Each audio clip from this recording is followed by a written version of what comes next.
Hai teman-teman, selamat datang di channel artikel YouTube. Channel pertama cerita Kenshin. Kali ini admin upload lagi ya. Terima kasih.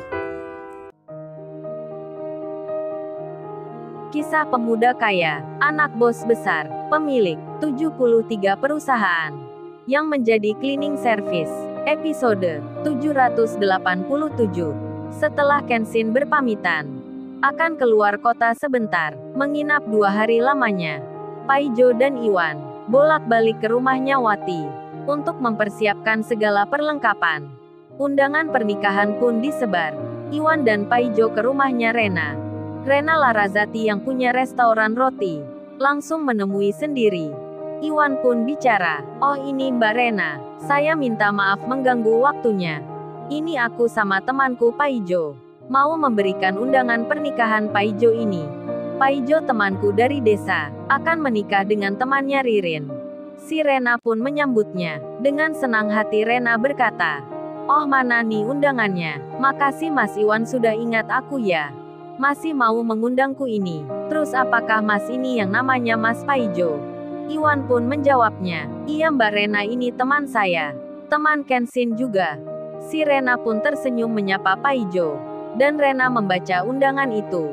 Melihat waktu dan tempatnya, Rena pun berkata, "Loh ini kan Mas Iwan di tempat VIP kayaknya. Aku sering mendapat pesanan roti dan mengantar ke hotel ini. Bagus sekali gedungnya. Kok Mas Paijo bisa tahu tentang hotel ini? Orang kaya nih Mas Paijo." Paijo menjawabnya, "Oh saya orang tak punya Mbak. Dari desa ke kota untuk mencari kerja. Kebetulan Iwan yang menunjukkan jalannya. Jadi saya bisa kerja cleaning service di sini. Mana bisa Mbak saya menyewa gedung super mahal itu. Gaji saja tak sampai 3 juta. Mana mungkin Mbak saya bisa membayarnya.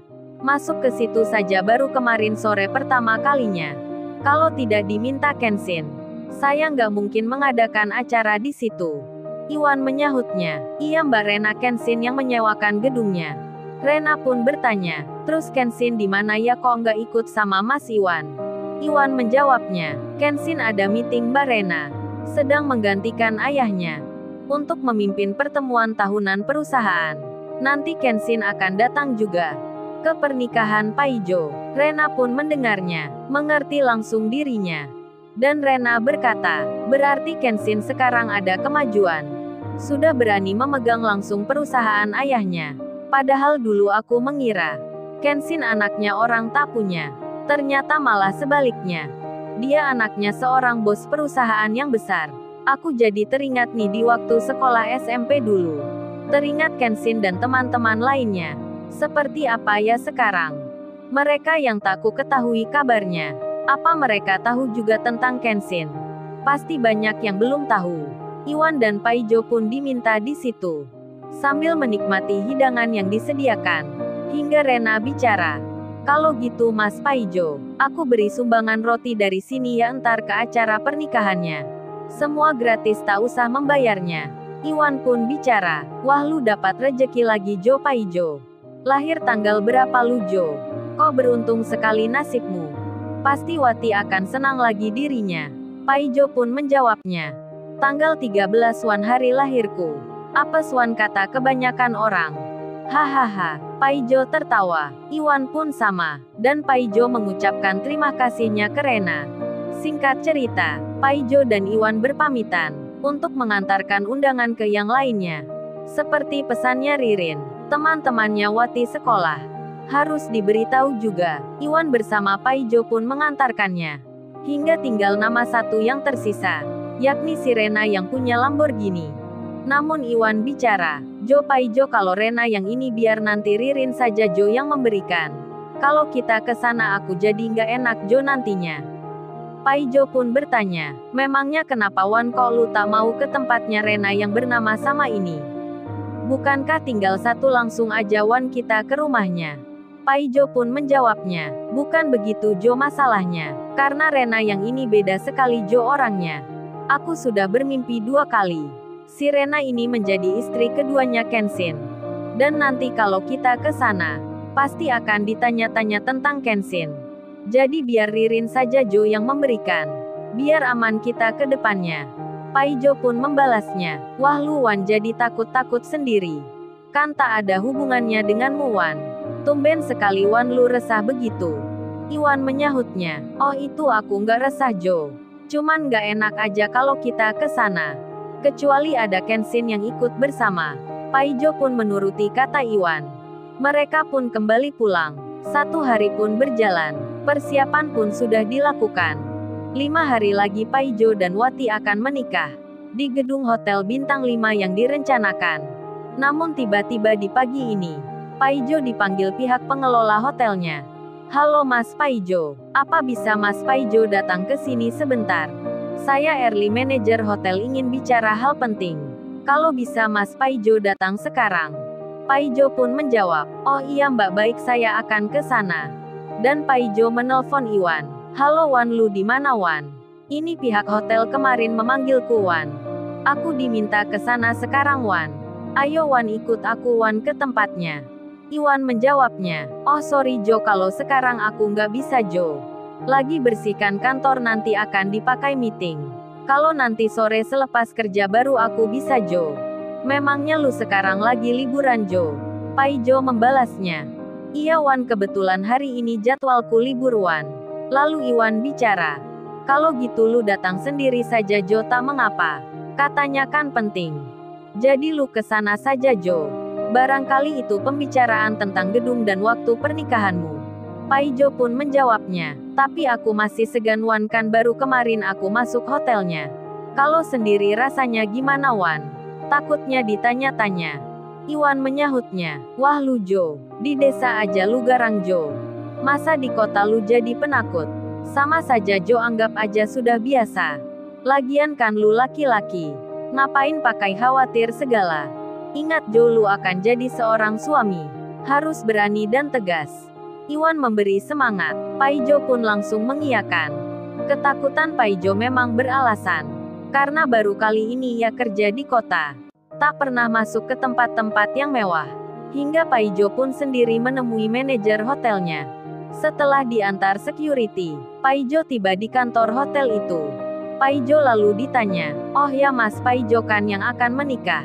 Di hari Sabtu esoknya, Mas Paijo yang menyewa tempat VIP di sini. Maaf kalau boleh saya tanya, apa undangannya sudah disebar? Apa persiapannya sudah dilakukan? Paijo pun menjawabnya, oh itu semua sudah saya kerjakan. Dan manajer Ernie itu pun bilang, begini Mas Paijo saya mau tanya lagi. Apa Mas Paijo yang menyewa gedung ini sendiri atau ada orang lain yang menyewakannya? Paijo menjawabnya, oh kalau saya tentu tak mungkin Mbak. Saya kerjanya cleaning service, nggak mampu membayarnya. Mendengar Iwan bicara begitu, manajer itu tersenyum. Kemudian mengutarakan maksudnya, oh ini Mas Paijo saya minta maaf sebelumnya. Untuk acara pernikahan Mas Paijo ini, harap dicari di lain tempat saja ya. Soalnya customer service kami salah melihat jadwalnya. Padahal sudah di-booking orang sebelumnya. Untuk acara ulang tahun dirinya. Mengundang para pengusaha yang kaya raya. Kami tak bisa membatalkan pesanan itu. Karena orangnya sudah mengundang banyak orang. Dan untuk hari-hari ke depannya. Gedung tempat acara di sini sudah penuh semua. Sampai 2 bulan tak ada yang kosong. Sudah dipesan orang-orang super kaya. Jadi Mas Paijo tanda tangan di sini. Nanti uangnya saya kembalikan 70%-nya. Yang 30%-nya masuk di admin kami. Lumayan kan Mas Paijo? Mendapat uang 150 juta. Bisa kok untuk menyewa di gedung yang lainnya.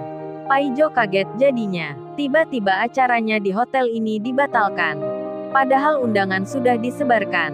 Paijo pun berkata, tapi Mbak saya tak bisa membatalkan saat ini. Karena yang menyewakan ini teman saya namanya Kenshin. Dia juga orang yang kaya. Punya banyak perusahaan pula. Kalau saya membatalkan sekarang, malah saya jadi yang salah. Apa Mbaknya nggak kenal Kenshin? Manajer itu tersenyum dan bicara. Saya tak kenal nama teman Masnya itu. Tak kenal orangnya. Paling-paling temannya itu punya uang. Tak sampai 1 miliar. Paling-paling juga dirinya dapat uang dari trading di komputer. Kan banyak orang kaya baru yang suka-suka pamer uangnya. Padahal tak punya perusahaan. Jadi lebih baik Mas Paijo tanda tangan saja. Kalau lewat 1 hari ke depan, uang sewanya akan hangus semua. Apa mau begitu?